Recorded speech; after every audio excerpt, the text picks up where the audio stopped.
Is that not it?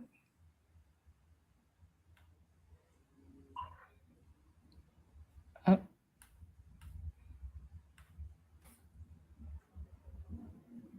This is What's Up and Why, bringing you the bright side of life, one fun moment at a time. Brought to you by the New Thought Media Network. Please put your hands together for your hosts, Rev Casey Taylor and Miss B Lovely. clap it up in a circle. Welcome back, y'all. Welcome back. Excuse the little technical stuff, but you wouldn't know for real, for real. We was just talking about technology and how even though it's supposed to be, I thought it was supposed to be making our lives easier. It kind of does the opposite. Yep, I was saying it's all a scam. It's a trap. That's what I believe. But I'm grateful that technology brings us together. Be lovely. My name is Reverend Casey Taylor. I use they them pronouns. Yes, and I am Be Lovely, she, her pronouns.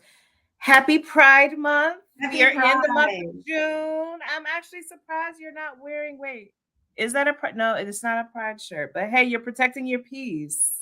That is what I'm doing. It's Pride 365. I'm trying to remember if I had on a Pride shirt yesterday either. I am I've been spending very little time in the world. In fact, for Pride Month this year, I am probably just a combination of staying in the house and hanging out in a youth shelter that is absolutely LGBT affirming. So I'm out here supporting the LGBT homeless youth, unhoused youth of Oklahoma City, and that's what I'm doing this month. We love that. We love that. Speaking of Oklahoma City, the NBA, not really a sports person, but I did hear the news about Oklahoma not making it back to the finals. Wait, you just said that you haven't really been outside like that. So do you even have like a gauge for like how the temperature is in Oklahoma City after that loss? Right? Because like I mean, when I got back from Asia, this whole city was thunder up. There were banners, all of this art in the streets, everything was the downtown lights were glowing with the OKC Thunder logo. And to your point, I have not been out in the streets since that game loss. And I don't know. I imagine all of the banners just kind of quietly disappeared. That's my guess as to what. It's like we're just gonna quietly take this down now. I get that. But congrats to the New York Knicks and is it the Spurs? Oh my It goodness, is how am the I gonna Spurs, yeah. Yes, okay. Look at me. I know a little bit of sports stuff. Congrats to them. But besides being in the LGBTQ youth shelter and like kind of low key being more low key, how you be?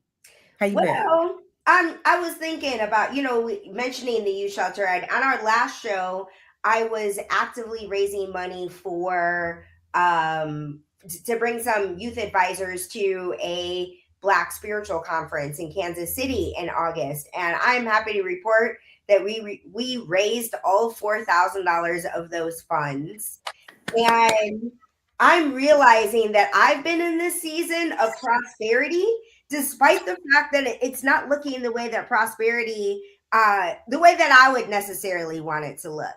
It started for all things with me when I'm facing a challenge. Prayer is the absolute first thing that I go to. Like when I was in Asia and I had like Asia was a whole adventure, and I had these moments of, ooh, I don't know how I'm gonna get out of this. I'm gonna pray about it. I prayed about it, and God intervened as all of the people around me who came together and made whatever I need get my needs met and taken care of. And because I was in Asia living my best life, I came back to like no money in my bank account, and I was like, all right, let me pray on it. And what praying on it has looked like is, I was going to say it hasn't been dollars, but it has. It's absolutely been dollars. All kinds of unexpected income has come my way. So much so that literally somebody walked into my office with a check and was like, are you into some unexpected income today? I found this check that we forgot to give you. Like, it has been, I've had a combination of money coming in, but also just like my needs being met, basics, groceries, right? Like I will invite somebody to my house for dinner. and then they show up with a vegan meal kit and they're like, let's make this together. So it's just like people been taking me out to eat, people been treating me, sending me food. My mom's been sending me vegan tuna and all kinds of vegan mac and cheese showing up at my door. So I'm in this season of abundance and I am enjoying it. What That's about a blessing. That's a blessing. I'm happy to hear that you're in a season of abundance and how you're really leaning into your faith and looking at the faith and not looking at, what's in front of you. Because like I know from what I've learned growing up, in a Christian household and everything and in the Bible and stuff, and Jesus had said, don't worry about anything, but pray about everything. And, look to the birds in the sky. They don't have to worry about the food they eat. They don't have to worry about the clothes on their back.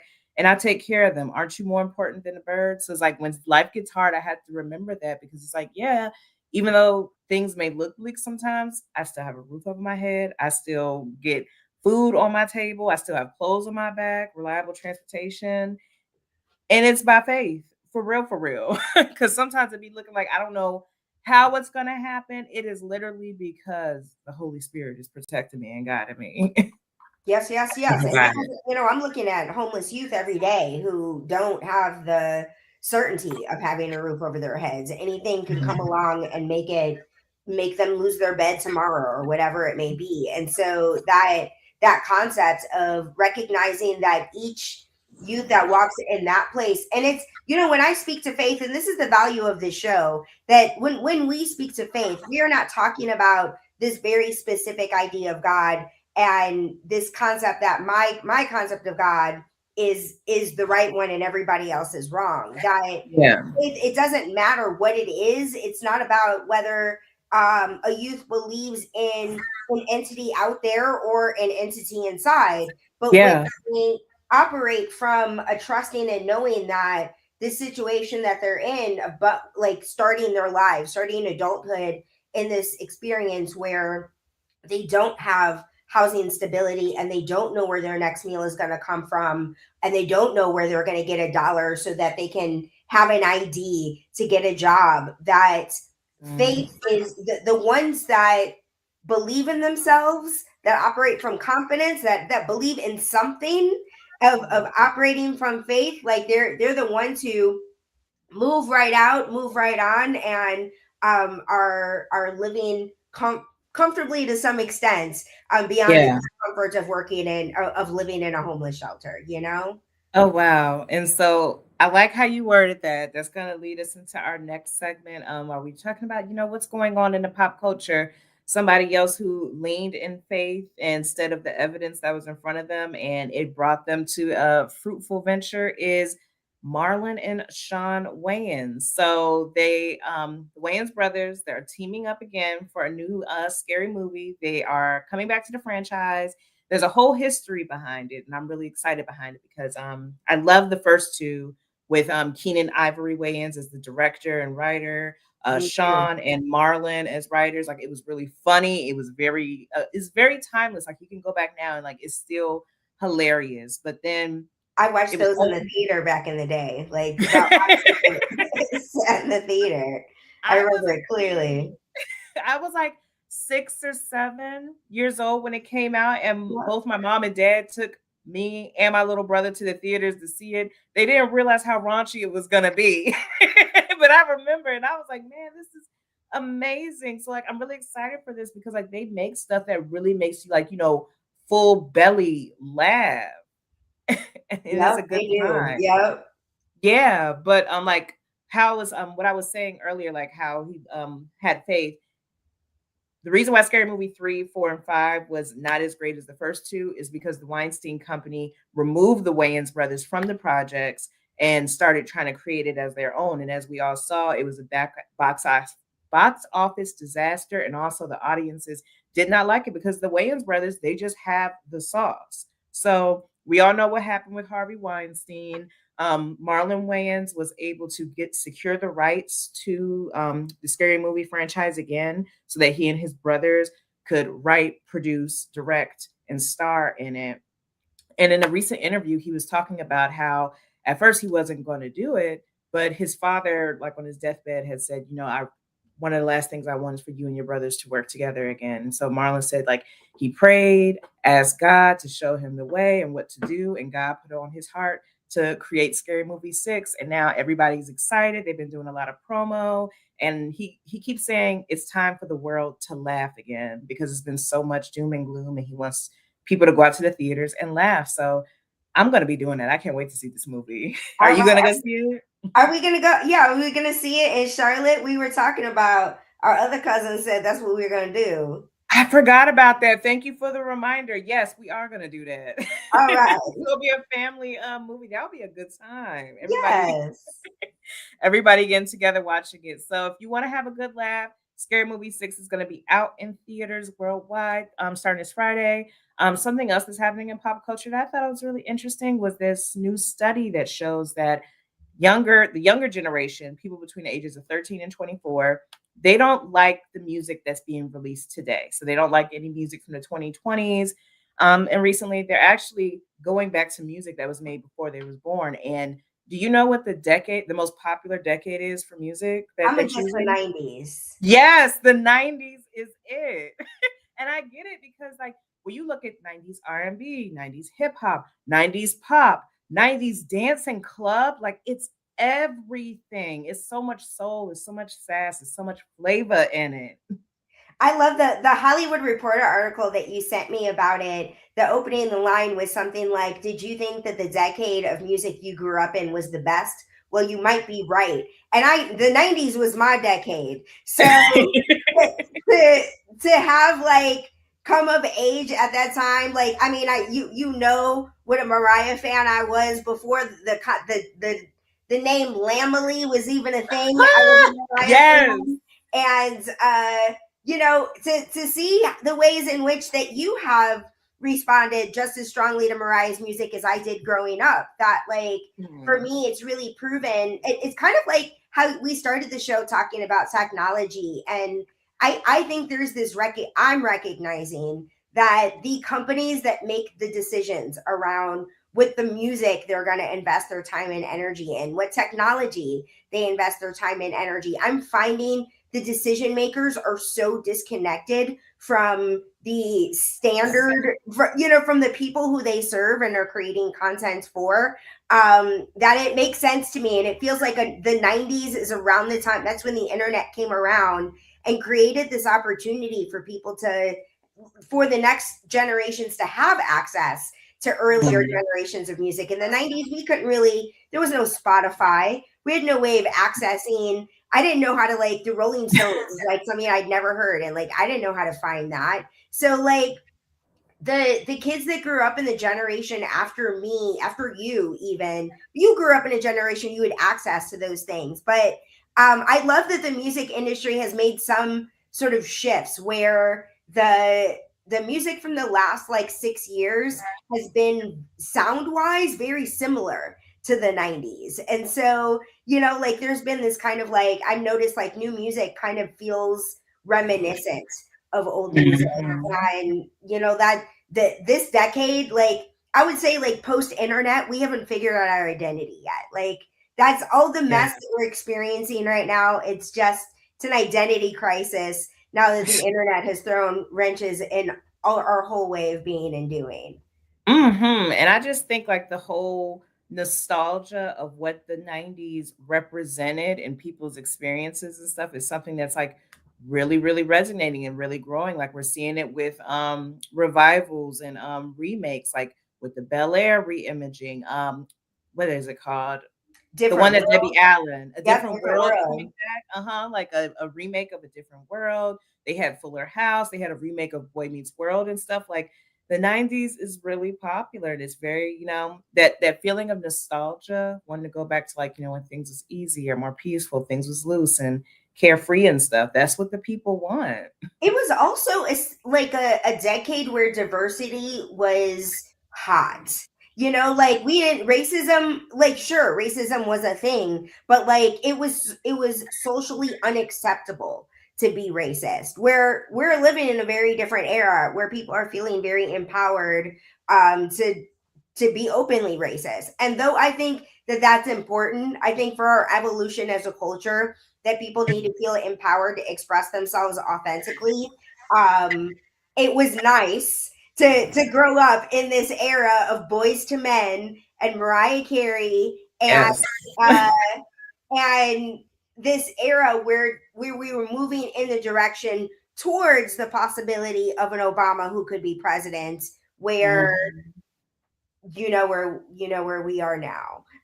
Yeah, where we are now is going to take us into our next segment, Do Better Blues, which is kind of piggybacking off of this about how racism is running rampant right now in society. So earlier this week in South Carolina, a jury found a store owner not guilty of murder for the 2023 killing of a 14-year-old boy. His name was Cyrus Carmack Belton. So he was believed to be stealing 4 water bottles from a convenience store. The convenience store owner, his last name is Chow.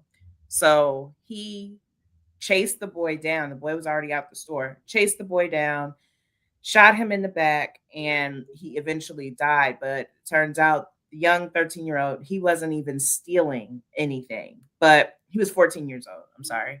He wasn't even stealing anything. And the thing that really gets me is that, okay, if you're wanting to protect your product and stuff, maybe this store owner has been hit multiple times with theft and he got fed up. But I don't see in what world it makes sense to take someone's life over 4 bottles of water.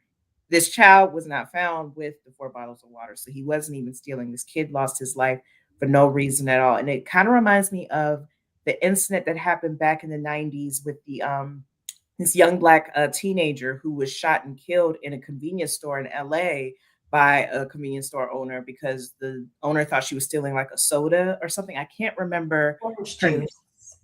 you said what? I said it was orange juice. I don't remember her name either. But Yeah. that was the incident that started the Watts riots, and the Spike Lee movie "Do the Right Thing" is inspired by those events. I wish I had her name off the top of my head. Rest in peace to her. But I don't want to put any assumptions, but to me, I feel like it has a lot more to do with anger and racism than it has to do with protecting your store property. Because if it was really about that, you could have just called police, had them look at the convenience store video, and get the police involved to find this kid. But to actually run down on a child and shoot them multiple times in the back because you thought that they were stealing bottles of water, which is something that God put on this earth for us to enjoy for free. So let's talk about that first of all. But I'm just so sick of the complete disregard for life and when people allow their emotions to take over, because this is definitely something that was fueled by emotion, heat of the moment. But I also feel like there was some underlying prejudice and racism, because why jump to that level of violence over 4 bottles of water? And so I just need us to do better and care more about life. The Spike Lee movie really spoke to the cultural tension that existed. That movie was set in New York, and the incident that you're speaking to was in LA, and this specific incident was in South Carolina. And as you kind of alluded to in the story in particular, there is throughout the United States, within Black neighborhoods, there is this tension between Asian immigrants and the Black community, where Asian immigrants own businesses in the Black community. Black people do not own businesses in the Black community. They're frequenting the beauty supply stores, the convenience store, the corner store. There is this tension between the fact that Asian immigrants own these businesses, but do not contribute to the community. And the community has this tension between feeling very disrespected by these owners that are making money, profiting from being in their communities without engaging and interacting in a healthy way, doing things like shooting the children instead of sponsoring the local baseball team. And so as is being pointed out, Do the Right Thing was made in like 1990 something. Like, here we are talking about the 90s. I love this has been a throwback episode. In this recognition that, despite the fact that the concept of inclusivity, like inclusion, was not a word we had, we didn't use it in that way in the 90s, like we use it in the aughts and the 2000s. But this is an age-old situation that has continued to fester in Black neighborhoods, and it comes to a head that way. And sometimes it leads to a riot. And here we are in 2026, still haven't identified what is ours to do to really create this change and this shift. So I think with that said, it's a good idea to transition to pivot to our next segment, which is giving reverence. And I've been thinking a lot about this for the last couple of weeks because we were dark last week. I really went down like a deep dive rabbit hole of what good news is going on right now. Like, went to those like good news websites that tell you like what are the things to celebrate. And even those things, like none of them were like, this feels like the thing that needs to be shared. People need to know that this really cool thing happened.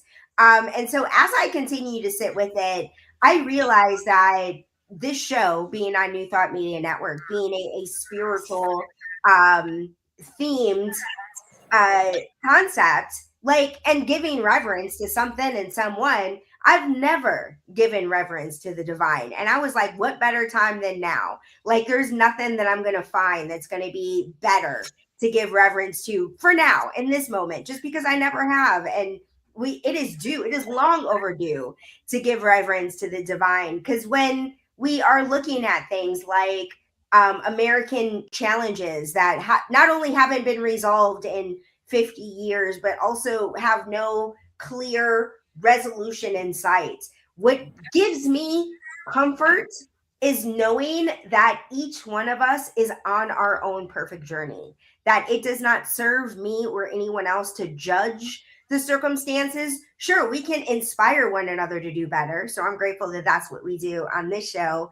But as we talked about earlier, faith is powerful. Like there is something significant about looking at the challenges of our lives, our personal lives, looking at the challenges of our community and being like, my judgment doesn't serve or support this situation at all. But what I can do is I can pray about it, and I can have faith and trusting and knowing that God's in charge of all of this. God knows what to do, how to do it, and who to talk to make it all happen. So faith is powerful.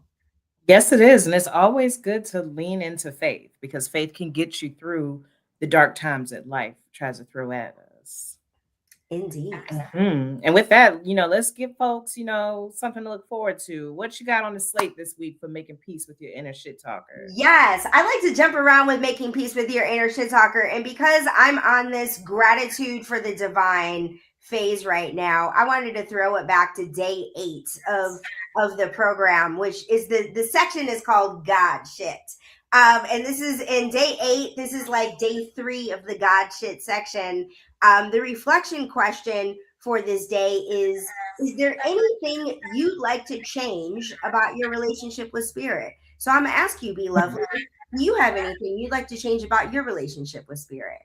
I'd like to get closer with spirit because I used to be heavy into my devotional, heavy into my reading, heavy into my praying multiple times throughout the day, and just like reflecting on the goodness that the spirit has gotten me through. But I've been letting work and lack of sleep and life separate me from that. And I feel like as I'm separating, I'm kind of losing my anchor.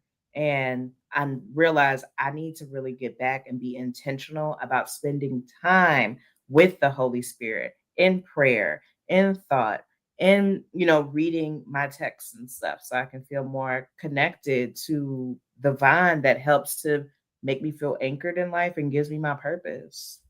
I guess this question was for you today, then. I'm glad that it came up. 'Cause there is so much value in finding your anchor, like you've been talking about with.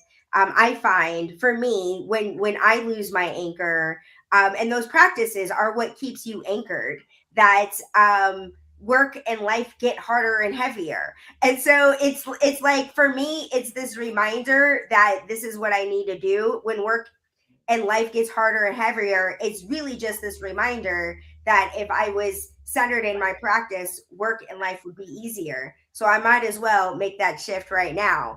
I can honestly say for me, it's less about the practices and more about the recognition of the divine in the moments that are I wouldn't even say the hardest ones. Let's just say like the mundane ones. When I'm feeling just not great and not myself, it's been really nice to recognize that I have the power of choice, that I can pray about shifting the energy, pray around shifting the moment, and most recently, the quality that I'm like that I was invited to explore yesterday was my relationship to self sabotage, which is something that I've never really dove into before, and I've been realizing that as I'm exploring what self sabotage means for me, that all that is operating in a way that is disconnected from the divine. So I'm just like, I'm looking, I'm exploring, and I'm recognizing that any temptation to sabotage Mhm. whatever it is really a absence of recognizing the divine in that moment. And so that's just what I'm doing. I'm staying present with it. I am trusting the divine, and I am breaking my bad habits of self-sabotage one moment at a time, one fun moment at a time. That makes me think of the gospel song, "Break Every Chain." Oh, maybe I'll play that. All right. Break every chain. Yes. Yes. So as we come to a close with this lovely program, I think that you ended us out really, really nicely. Reflecting on, is there anything that you want to change about your relationship with spirit? So anybody out there, if this really resonates with you, just take your time, do a little, deep breaths, and sit with this question and try to figure out how moving into the weekend, how you can change your relationship with spirit, because I'm definitely going to be doing that.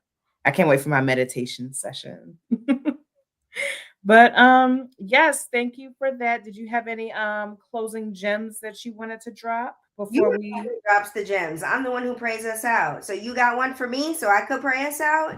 hmm yes, I'm going to take it back to what I said earlier. When it comes to faith, whenever things may look like it's rough, because I know there's a lot going on, with the economy, the job market, food, it's crazy out there. But always remember, do not worry about stuff. Go to prayer. Prayer can bring you peace, prayer can give you clarity, and it just may open up the door to your next blessing. But don't worry about what you see in front of you, because the divine can do divine things, okay? Your situation can change in an instant. And with that is the last of my gem droppery. All right, I'm here for it. It is a great invitation for us to pray together, knowing that wherever we are in time and space, that we have been guided to this sacred moment to remember that there is a good in the universe, that there always has been and always will be. And I am grateful for our decision to show up as that good, to lean into the brighter side of life one fun moment at a time, to remind ourselves and each other of the power of prayer. And I'm grateful for the shift that takes place in our lives as we identify in what ways we want to shift our relationship with spirit, to lean on our own understanding of spirit, expand and apply what we've learned, and trusting and knowing that whatever needs to shift in our lives is being shifted as a result of participating in prayer here and now. And in gratitude, I invite us to close this prayer however we are most comfortable. I choose to close by saying, and so it is. Amen. I love that. I really love this episode. This was really good for my soul this week. Yay. Yay. Well, thank you guys for joining us for another episode of What's Up and Why. We will see you guys again next time. Until then, be well. Have the best week ever. Bye.